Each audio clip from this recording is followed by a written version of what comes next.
골로새서 2장 8절부터 10절까지입니다. 하신 줄 알고 받들어서 읽습니다. 골로새서 2장 8절부터 10절에 있는 말씀입니다. 누가 철학과 헛된 속임수로 너희를 노략할까 주의하라. 이것이 사람의 유전과 세상의 초등학문을 쫓음이요 그리스도를 쫓음이 아니니라. 그 안에는 신성의 모든 충만이 육체로 거하시고 너희도 그 안에서 충만하여졌으니 그는 모든 정사와 권세의 머리시라. 헬라어에서는 보통 어떤 동사의 소유격이 붙느냐, 목적격이 붙느냐에 따라서 의미가 달라집니다. 예를 들어서 듣는다라는 단어에 소유격을 붙이면 히어, 청각적인 들림을 말합니다. 그러나 목적격이 붙으면 understand, 즉 깨닫고 이해한다는 의미가 됩니다. 예를 들어 어떤 사람이 피아노를 연주합니다. 저 피아노 소리가 들려라는 말은 귀로 피아노 소리가 들린다는 그런 의미죠. 하지만 저 음악이 들려라는 말은 그 피아노로 연주하는 음악을 알고 느끼냐는 의미인 것입니다. 설교를 듣는 성도들에게 목사의 설교 소리만 들리지 않기를 바랍니다. 하나님의 말씀이 깨달아지는 그런 시간이 되기를 바랍니다. 본문에 있는 말씀 가운데 바울은 무엇을 말하고 있습니까? 첫째로 철학은 사람을 속이는 초등학문입니다. 8절 말씀을 봅니다. 누가 철학과 헛된 속임수로 너희를 노략할까 주의하라. 이것이 사람의 유전과 세상의 초등학문을 쫓음이요 그리스도를 쫓음이 아니니라. 바울은 이 말씀으로 이단의 본질과 정체를 폭로하고 있지요. 영지주의라고 하는 이 그노시스파들은 철학과 속임수로 영혼을 노략하는 사단의 종들이었습니다. 몇 가지 살펴보면 먼저 철학과 헛된 속임수라고 말하고 있습니다. 철학은 헬라어로 필로소피아라는 말이고 필로라는 말과 소피아라는 말의 합성어입니다. 필로는 사랑이고 소피아는 지혜를 말합니다.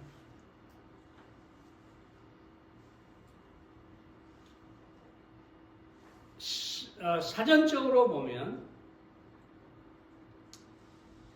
지혜를 사랑한다는 것이죠. 철학은 사전적으로 보면 철학은 인생 또는 세계의 궁극적인 근본 원리를 추구하는 학문이다. 이렇게 말하고 있습니다. 그래서 철학자들은 인생은 무엇인가? 인간은 어디서 와서 어디로 가는가? 신은 과연 존재하는가? 등의 원초적인 질문을 던지고 그 답을 구하고자 하는 것입니다. 하지만 바울은 이 철학을 가리켜서 철학과 헛된 속임수라고 합니다. 철학과 헛된 속임수라고 하는데 여기서 원어는 텅 빈 기만적인 철학이라는 말입니다. 텅 비어있는 정말 기만적인 철학이란 이 논리와 체계를 갖고 있더라도 그 속은 아무것도 없고 오히려 사람들을 속이는 것입니다. 예전에 우리나라의 어떤 유명한 절에 거대한 좌불상을 제작하여 앉히는 날이었습니다. 큰 행사라 뉴스에 나왔지요. 기자가 행사를 주관하는 중에게 물었습니다. 불상이 대단히 크네요. 저 불상 속에 과연 무엇이 들었습니까? 중이 대답을 합니다. 텅 비어 있습니다. 철학과 종교라고 하는 것은 마치 그와 같은 거예요. 네. 겉은 그럴듯하지만 속은 아무것도 없습니다. 온갖 인간적인 지식과 형식으로 꾸며서 그럴듯하게 사람을 미혹하지만 그 속에는 아무것도 없는 것이죠. 다음으로 철학은 사람의 유전으로 사단을 숭배하는 것입니다. 사람의 유전이라는 말은 전통적으로 내려오는 풍속을 말하죠. 유전이라는 말은 헬라어로 파라도신이라는 뜻이 말입니다. 영어로는 트레디션이라고 하죠. 옛날부터 전해오면서 문화화된 교리를 말하는데요. 사실 율법주의자들도 할례와 모세로부터 내려온 전통을 지키라고 강요했습니다. 우리나라로 말하면 제사라든가 조상을 숭배하거나 하늘과 땅을 숭배하는 일들을 말하는 것입니다. 요즘은 문화라는 이름으로 여러 사람의 유전을 지키고 있습니다. 그런데 들여다보면 다 미신입니다. 그리고 옛날 사람들의 유전일 뿐입니다. 예를 들어 제사만 봐도 그렇습니다. 유교가 중국으로부터 들어와서 우리나라에서 발전을 하죠. 조상 숭배가 시작이 되었습니다. 제사가 차려지고 오래되다 보니 마치 그것이 한국의 고유한 풍습인 것처럼 여겨지게 되는 것이죠. 그러나 공자의 가르침일 뿐입니다. 문제는 공자조차도 죽은 귀신이 와서 제사상을 받고 복을 준다는 사실을 믿지 않았다고 합니다. 공자가 살아온 자신의 가르침이 어떤 부작용으로 수백 년 동안 한국인들이 속고 살아왔는지 놀라서 자빠질 일이죠. 심지어 기독교인들도 사람의 유전을 벗어나지 못합니다. 이사를 하거나 결혼식을 위해서 손 없는 날을 잡습니다. 자식을 낳으면 이름을 집에 가서 이름 짓는 집에 가서 이름을 짓는다고 야단 법석입니다. 마치 출애굽한 이스라엘 백성들과 같은 것이죠. 출애굽을 했으면 애굽의 모든 풍속을 버려야 하는데 이들은 그 법을 따라 행하게 됩니다. 구원을 받았으면 하나님의 유전을 버려야 하는 것이죠.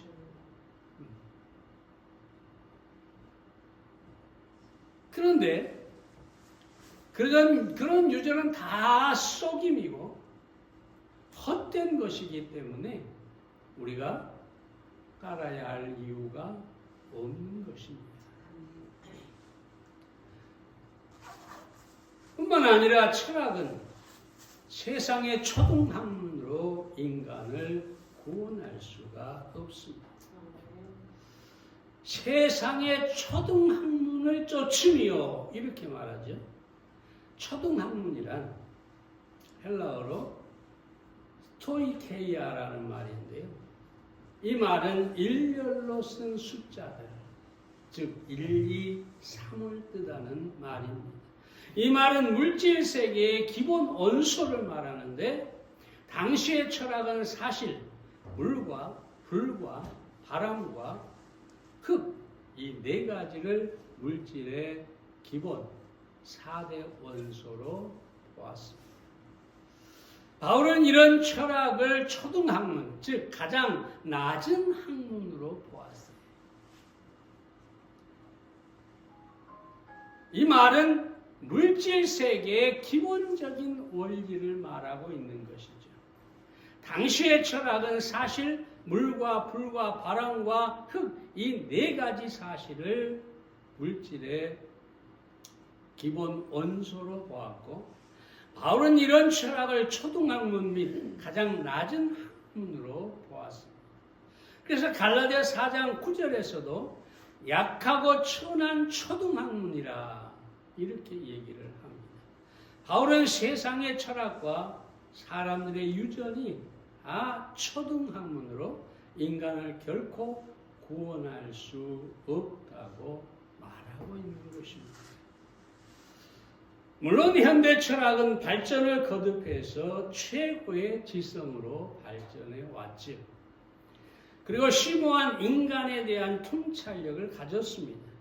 하지만 어디까지나 초등학문입니다. 그들은 인간에 대해서는 이해하고 인간의 어떤 이 무지에서 출발하고 있지만 결국은 하나님에 대해서는 알 수가 없는 것이죠. 예를 들어 인간은 어디서 와서 어디로 가는가? 초보적인 질문에 대한 답을 찾지 못하고 있는 것입니다. 왜냐하면 처음부터 무지에서 출발하였고 인간의 이성으로서는 찾을 수가 없는 문제이기 때문입니다. 그래서 미국 출신의 거트루드 스타인이라고 하는 사람이 해답은 없다. 앞으로도 해답이 없을 것이다. 지금까지도 해답이 없었다. 이것이 인생의 유일한 해답이다. 이렇게 얘기를 하고 있어요. 다시 말해서 철학은 그 지식을 아무리 자랑해도 결국은 초등학문에 불과하다.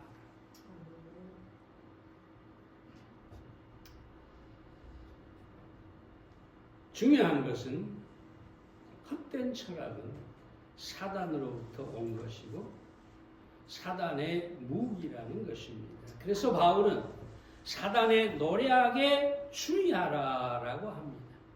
여기서 노략이라는 말은 헬라어로 슬라고게이라는 말인데 유기하다, 약탈하다 그런 뜻입니다.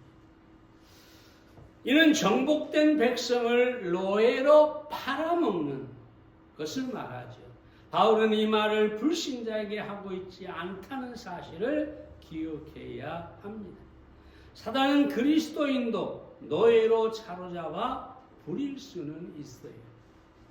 오늘날 많은 그리스도인들이 이단에 속아 사단의 노예가 되어 있습니다. 그러므로 우리는 헛된 철학과 이단을 경계해야 합니다. 오직 이단을 버리고 예수 그리스도만 알아야 합니다. 세상에 유일하게 우리에게 구원을 줄 수 있는 분은 예수 그리스도뿐이기 때문입니다. 두 번째로 예수 그리스도는 신인이십니다.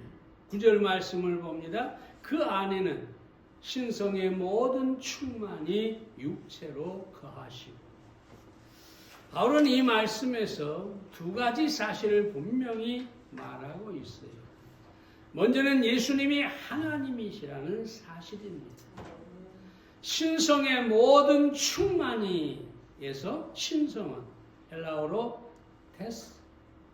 데오테토스라는 말입니다. 이는 하나님의 본질을 말하는데 예수 그리스도 안에서 하나님의 본질과 속성의 모든 충만이 거한다는 말씀은 예수님이 하나님이심을 말씀하시는 것입니다. 우리는 이미 골로새서 1장 15절에서 예수님이 하나님의 형상이시고 모든 창조물보다 먼저 계신 분이시고 만물을 창조하신 하나님이라는 사실을 분명히 말씀하고 있습니다. 그러므로 우리가 다른 성경을 찾을 필요가 없이 예수 그리스도는 하나님이십니다. 다음은 예수 그리스도는 육체로 오신 하나님이십니다. 바울이 육체로 거하시고 라고 하는데 예수님이 육체가 되심으로 강조하는 것은 우리가 골로새서를 강의하면서 누누이 말했지만 그노시스파 때문입니다. 영지주의라고 부르는 것이죠. 영은 선하고 육은 악하다 이렇게 주장을 했어요. 그런데 예수 그리스도가 영이라고 했을 때는 괜찮은데 육체라고 했을 때 예수 그리스도가 악하게 되는 것이죠. 그래서 이 그노시스파들은 바로 예수 그리스도가 영으로 오셨지만 육체는 아니라고 주장했던 것이죠. 근데 바울은 뭐라고 합니까? 요한일서 4장 2, 3절에서 하나님의 영은 이것으로 알지니 곧 예수 그리스도께서 육체로 오신 것을 시인하는 영마다 하나님께 속한 것이요 예수를 시인하지 아니하는 영마다 하나님께 속한 것이 아니니 이는 곧 그리스도의 영이니라 그렇게 말하고 있습니다. 그리고 사도 요한은 요한일서를 시작하면서 1장 1절에서 태초부터 있는 생명의 말씀에 관하여는 우리가 들은 바요 눈으로 본 바요 주목하고 손으로 만진 바라. 예수님이 육체로 오셨다는 사실을 강조하고 있는 이런 표현이죠. 이것이 다 그노시스파와 같은 이단들 때문이라고 우리가 주장할 수가 있습니다. 예수님께서 신성의 충만이시고 육체는 두 가지 사실을 신학적으로 표현하면 육체라는 이 두 가지 사실을 신성이 충만하시고 육체라는 사실을 우리가 신학적으로 표현하면 신인이라고 합니다. 하나님이시며 동시에 인간이시다. 이 두 가지 사실은 신앙의 핵심입니다. 왜냐하면 예수님이 하나님과 인간이실 때만 인간을 구원할 수 있는 구주가 되시기 때문입니다. 그래서 사단은 이 사실을 부정하고자 하는 것이죠. 이미 죽었지만 문선명 씨라고 하는 분이 있죠. 요즘은 그 부인이 무슨 뭐라더라? 어찌됐든 그렇습니다. 한국의 많은 이단들이 바로 문선명의 통일교 원리를 근간으로 해서 가르치고 있기 때문에 문선명이 쓴 글에 The Messiah must be rich라는 말이 있어요. 한마디로 말하면 메시아는 부자여야만 한다. 부자가 아니면 메시아가 될 수 없다. 미국 신문에 이 글이 났는데 이 말은 메시아는 반드시 부자여야만 인간을 구원할 수 있다. 뒤집어서 말하면 예수 그리스도는 가난하고 힘이 없어서 십자가에서 죽었고 메시아로서 실패했다라는 것이죠. 하지만 자기는 돈도 있고 정치적인 힘도 있으니 메시아로서 실패할 수가 없다는 것이죠. 그래서 예수님은 십자가가 실패가 아니라 성공이라고 합니다. 육체로 오신 이유가 피를 흘려 죽기 위해서 속죄를 이루고 죽기 위해서 오셨기 때문에 승리하신 것이다. 그래서 예수님은 다 이루었다 라고 운명 직전에 선포하셨습니다. 그리고 바울은 골로새서 2장 15절에서 십자가로 승리하셨느니라 라고 합니다. 우찌무라 간조는 그리스도의 속죄가 무엇인지 깨닫지 못하고 성령의 은사가 무엇인지 알지도 못하면서 기독교란 사회적 최고의 도덕이라든가 국가 정신의 현화라고 주장하며 자신도 남도 그리스도의 현세적 이익에 참여케 하려는 자는 한 번은 반드시 가룟 유다와 같이 죽게 반역하고 그를 버리게 될 것이다 라고 했습니다. 우리는 예수 그리스도가 하나님이시며 육체로 오신 인간이심을 믿어야 합니다. 거기에 구원이 있고 영생이 있고 거기에 천국이 있는 것입니다.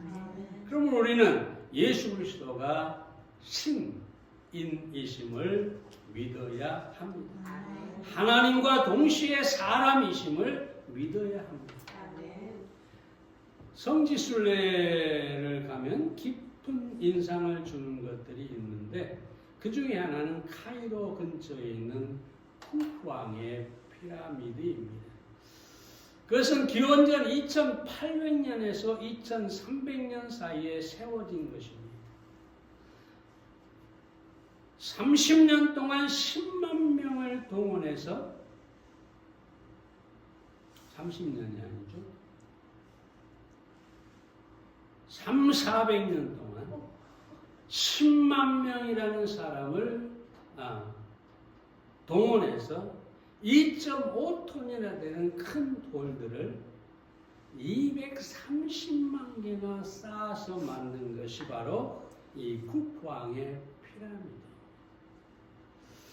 그 웅대한 모습은 마치 부활에 대한 소망을 상징해 주는 것 같습니다. 그러나 결코 부활은 아닌 것입니다. 한편 예루살렘에는 예수님이 묻혔던 것으로 전해지는 무덤이 있죠.